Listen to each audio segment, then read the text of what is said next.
It is still day one of how many games can I beat in a year challenge thingy. And so I've decided to erase some of my data on Super Mario World.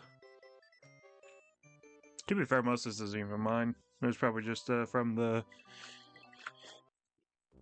whoever had the cartridge before me. And I think Mario World is a pretty good example of different definitions on what beating a game is. Some people may find it unsatisfactory, but I am going to be using Star Road to beat the game. Because I think that is a satisfactory way of beating the game. Because it is a secret that they do intend for people to be able to use. But I don't think that it's going to be a satisfactory definition for every game. It's just any game that has some way to skip towards the end of the game. Obviously, I wouldn't use level select in the Sonic the Hedgehog games because that's more akin to a cheat code than a secret route to beat the game. Because this game it's got a world map, and you are intended to be able to navigate that map in different ways. There are secret paths that lead to secret areas, and if you happen to be able to get to the end of the game, that's just one of the routes they made to be able to beat the game. They don't intend for you to beat Sonic the Hedgehog just by using level select. That's a very hidden secret that you have to just know beforehand that you can do that. And again, it's going to depend on the game and how it works in the game. I'm not going to say there's no blanket statement that's going to fit for every game. So I think for most of the Mario games, it's pretty well known that, or well established that these are secret routes that you can take to beat the game. I mean, even later Mario games like the new Super Mario Bros. Games, at least the first one and Wii,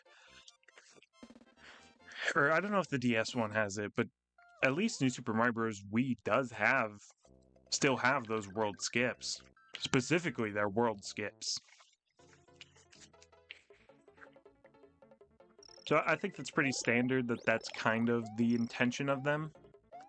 Whereas something like Kid Chameleon, I don't think I would count using the secret get to the final boss in Kid Chameleon. That feels very much more like a debug thing than an intentional secret warp, because it's like you have to jump on this specific block, crouch and crawl off the edge in a like weird way, and then you just go to the final boss. It feels kind of weird, kind of a debug thing. It doesn't feel like it's an intentional secret. It's not like a secret optional route like in this game. And Kid Chameleon does have alternate secret routes that you can go through. Whatever the shortest route is through beating all the levels in Kid Chameleon, I would count as beating it. Not that I'm going to do that, because Kid Chameleon is a really difficult game. So I'm probably not going to be playing Kid Chameleon. But, so I would say in some cases with the different routes, you could count that whatever the shortest route is a satisfactory definition for beating Kid Chameleon. But the specific going from level 2 to the final boss doesn't feel satisfactory to me. It wouldn't feel right. It wouldn't feel like I beat the game. Whereas with Super Mario World, I think it would.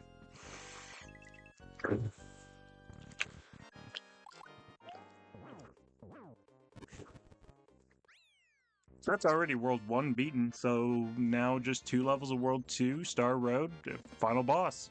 Kinda it. I just have to remember where the actual alternate paths are, because I always forget where they are. Specifically in Donut Plains 2, I can never remember, I just always happen to find it. I think another explainer worth pointing out, and again, my definitions may change over time.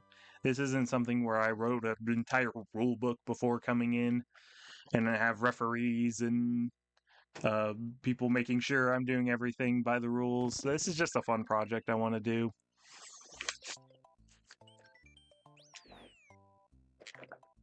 So it doesn't have to be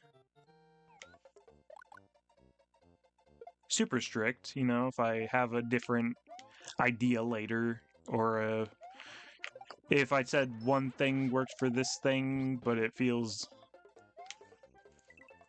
like it wouldn't be satisfactory for a different thing, you know, I'm not going to be super strict, but I want to be at least a little strict to where it feels fair for what I'm wanting to accomplish, which is to see how many games I can beat in 1 year. And if something doesn't feel like a correct definition of beating a game, then I'm not going to count it. I don't want to bend the rules to make it appear that I did more than I feel like I deserved. And so one definition with that really does come with remakes and remasters, and when does it count as a different game compared to the original? I think my definition is pretty much how different of a game does it feel? Does it feel like it's a different game? Oh, is Yoshi just gone? Like how different is it? Does it feel sufficiently different enough to where it would be a different game rather than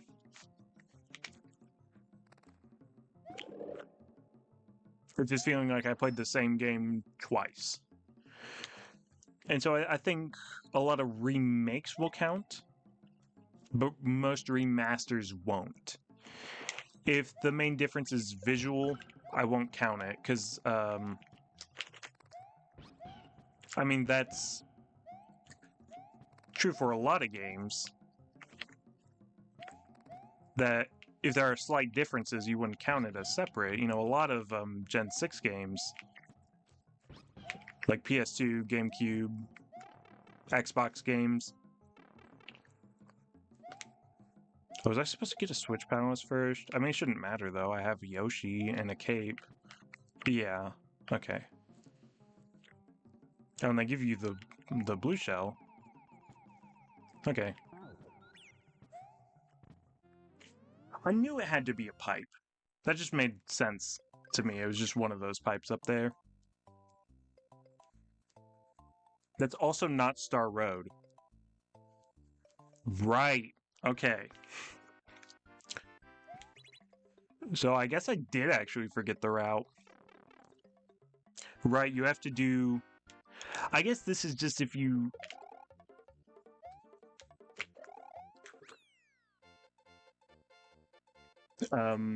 This is if you felt like you needed the green blocks for one of the secret exits.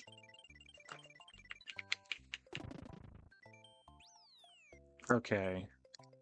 Yeah, you're actually... Or for Donut Plains 1 secret exit. Yeah, I completely forgot. You just need to do Donut Plains 1. Okay. Still shouldn't be too long. It's not like that level took that long. I just feel like I don't remember how to do this game as much as I thought I did. Which is fine. As long as I can beat the game, it still is. Oh, it's gonna take me any too much extra time.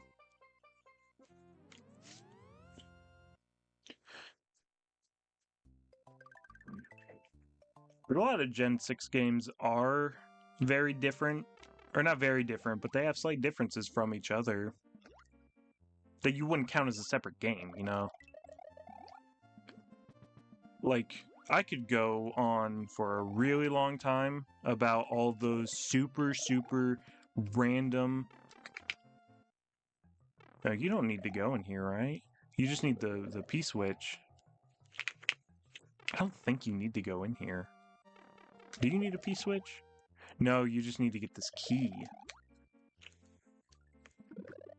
But that's not a key. What am I thinking of? Oh no, you do need the P-switch, right? I don't remember. I also did not think that guy was gonna hit me. Okay, yeah, you do need the P-switch. Alright, that's what it is. Okay. But I could go on for a super long time about the differences in of all the very small random differences in Pac-Man World 2 versions. There's pretty much some sort of difference that's exclusive to one version or another. There's things in the GameCube version that aren't in the PS2 version. There's things in the Xbox version that don't happen in the GameCube version. There's things in the PAL version that are different from the NTSC version.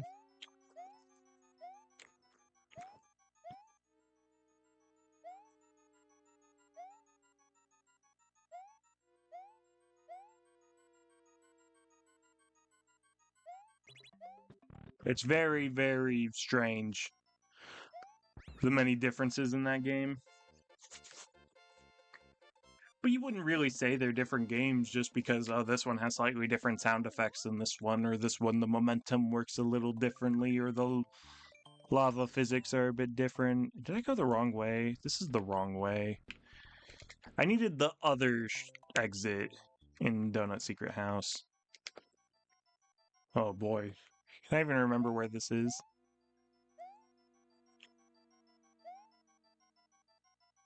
So it does depend on how different of a game it actually feels. So while I wouldn't say that,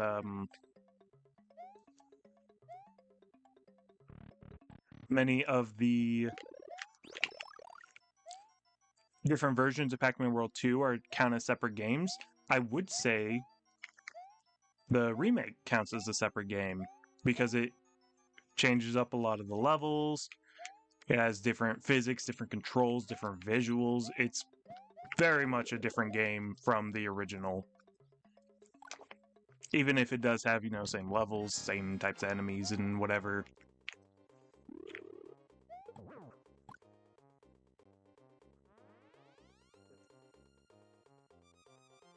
So again, that is something that's going to depend on how it feels, but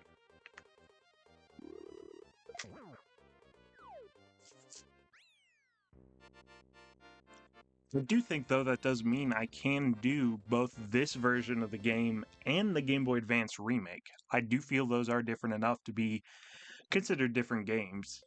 Generally, they'll play the same, but they were made as different games. There are a lot of... Some of the level designs in some of the levels are different.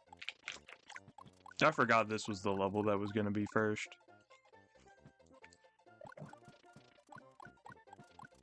This would be a lot better if I had a cape, but I guess it doesn't matter. I found the exit anyway.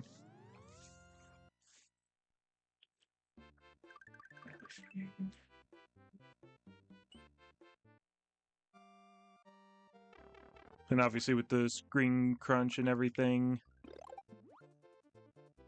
there just are going to be a lot of differences between... Well, not a lot of differences, but I feel like they do feel like separate games. All the Mario Advances. Since I got him, I may as well take this Yoshi. I mean, it actually probably would be pretty good to have a blue Yoshi.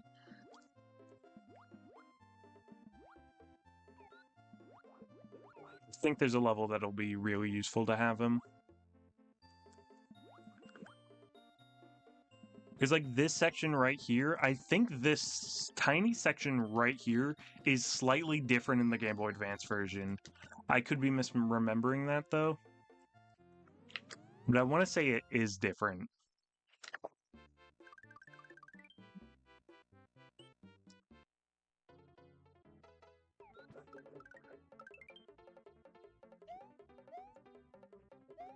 This maybe I didn't want. Yoshi. Oh, well, doesn't matter because I can get up here anyway. It is kind of weird how short you can do these Star Road levels.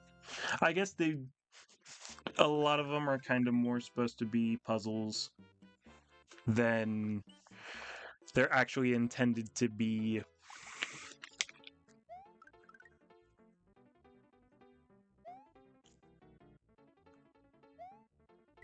Like just normal levels. Because when you first play them, especially if you play them as a kid, you know, you just keep going back. If you beat them the normal way, even with how short they are, you just keep going back over and over. And so you have to find the secret solution to beat the level, similar to a ghost house, but not quite the same. Okay. That guy probably would have been super useful to have.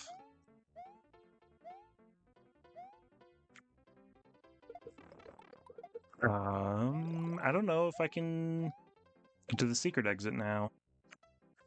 Because it's down there, and they intend for you to have hit all the P-switches.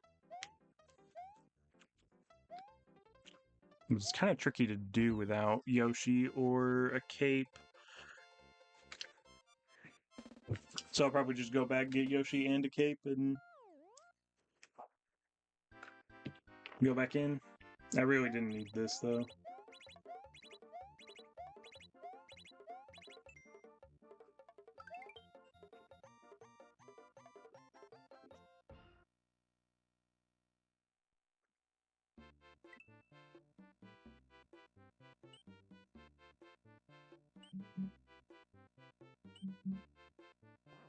I'm just gonna go back to Donut Plains 1.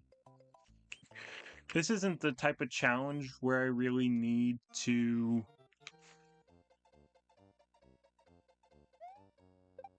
like be super efficient. Because again, I have a whole year to beat as many games as I can. Is 1 minute or 2 minutes or 5 minutes gonna make that big of a difference? I don't know if it is. I actually don't need to be here, but whatever, I already started, so I don't need to be here. I was gonna go get Yoshi, but I mean, there's a red Yoshi in the level, so I may as well just use that.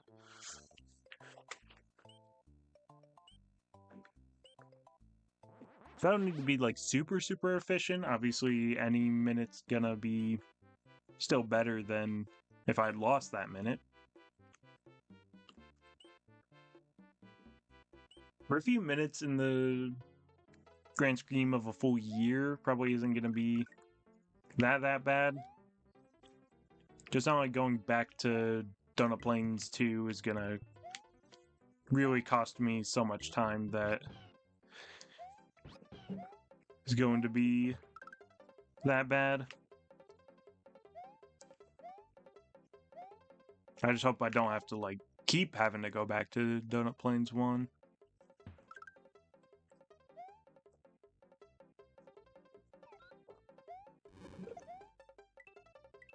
But as far as like a potential goal for this, and like, you know, obviously the challenge is how many can I beat in 1 year?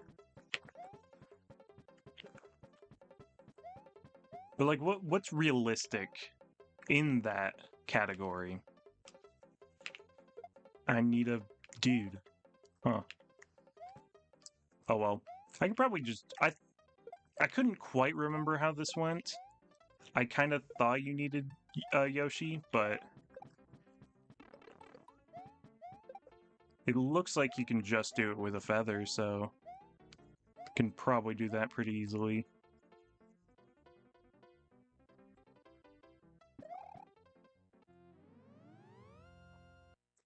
But realistically, how many games is possible? Because of how short these games have been, I mean, this is the final boss. Oh, I forgot it took you to front door. For some reason, I thought it took you to back door, but Doesn't really matter. I don't remember which room is which. I'm gonna go 3. See what that one is. I don't know which one's the shortest either, but this one's at least pretty darn easy.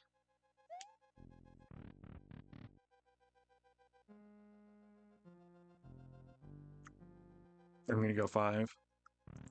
I want to say 5 is the shortest. Oh, that just kills you instantly, actually. Okay. So maybe I don't want to do 5 then.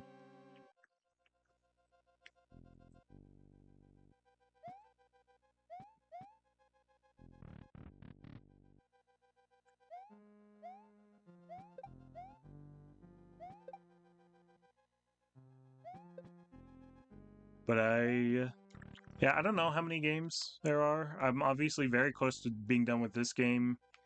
Kirby's Avalanche took me... Oh, I don't remember this room at all.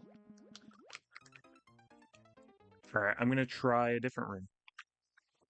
I'm just gonna keep trying different rooms until I find one that's easy. Luckily, I already found out that 3 is probably the easiest here. I don't know if there'd be an easier one.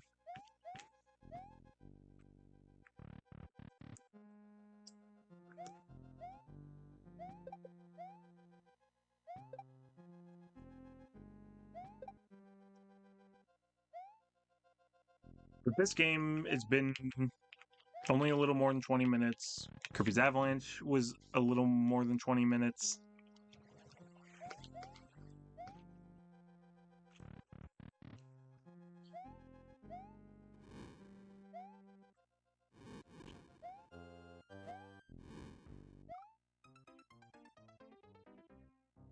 I feel like that room 6 is usually the one I go to, but how do you not die there?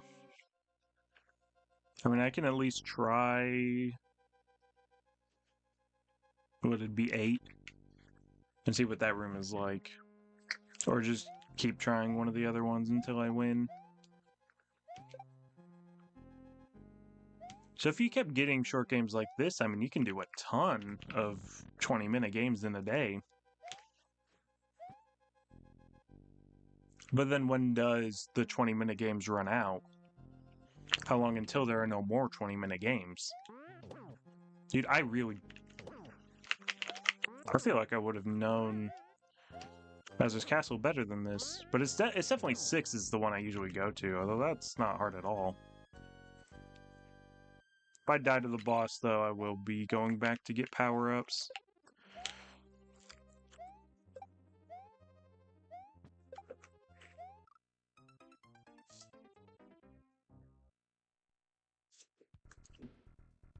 I'll just go ahead and go back and get power-ups. I don't like how long it's taking me to beat this game. But again, a few minutes to go back and get power-ups. That's nothing in the grand scheme of things.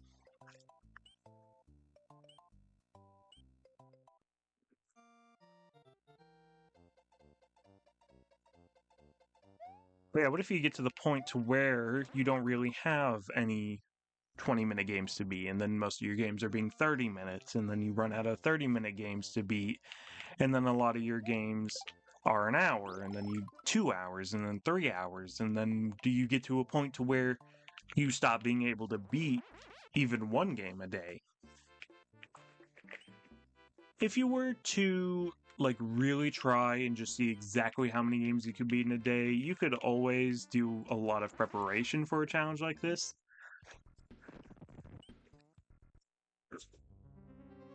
You could, in theory,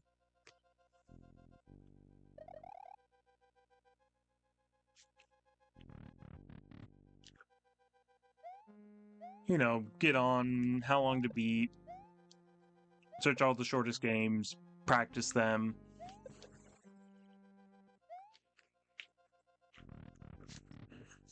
And then you could beat a lot of games super quickly. Especially, you know, NES games, SNES games, Sega Genesis games, Game Boy Advance games all tend to be, like, pretty short.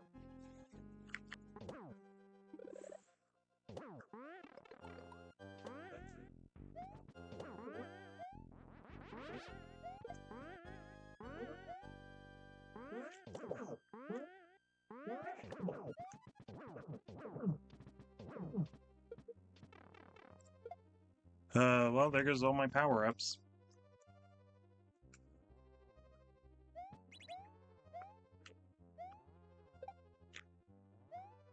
I just would need to do the Chuck Room better if I were to go back for power-ups. But you could take a lot of really short games, you know, you could find a bunch of puzzle games, figure out all the solutions, and be able to beat that easily. But going without preparation and being more of just kind of going into this as this is the knowledge I already had. Coming into the challenge, and that's kind of what I'm going with, you know?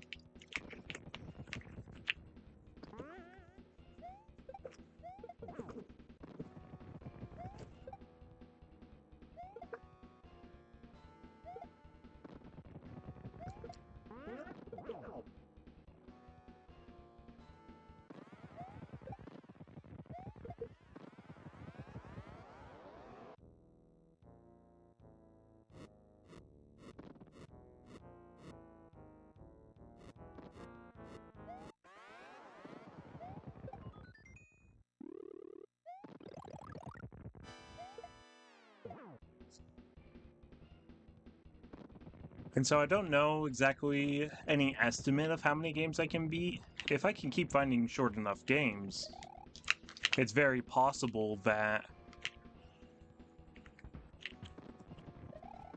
you know, I maybe could beat at least one game a day. And then if I average one game a day, we're looking at least 365. But then again, you also never know when, you know, life would get in the way.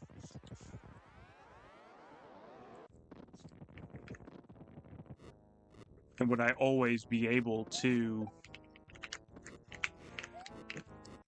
do another game every single day?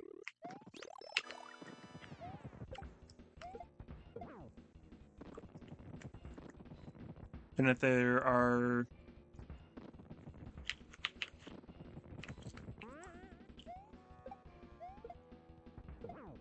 that was actually way easier than I thought.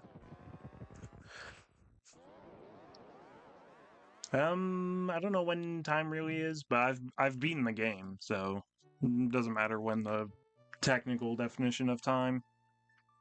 But yeah, I don't have any like specific estimate or really any specific goal for right now.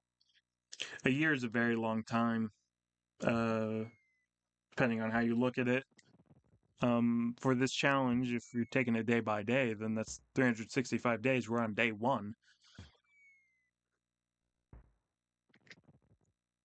And so having it be that year time and different number of games I can beat, and when I get to the point where I feel like I'm not being able to beat games as quickly as I want to, that's going to be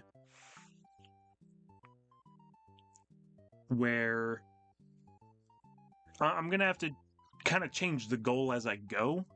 When it gets a bit closer to the end and I know like how many games I've already done and how many games there are left, or how many days are left, and how long some of the games I think are going to take, that's when it'll be more, I have a set idea of kind of what I can do. And it'll just be very interesting to see. But yeah, it is 6:31 right now. Meaning, since the challenge technically started at 5, it's been an hour and a half, and that's already 2 games beaten. And again, I'm not going to be able just to, you know, plow through a bunch of games every single day.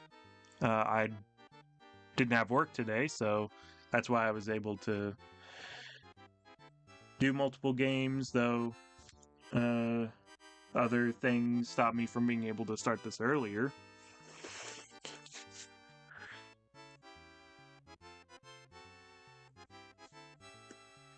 And so yeah, 2 games in an hour and a half is pretty good. I do have a long shift tomorrow, though, so it's not like I can just do this all day. But we'll have to see. It'll depend on, when I work, when I have days off, how I use my time, and whatever. But yeah, this is still day 1, and we have so far beaten 2 games. And there still is a lot left to go.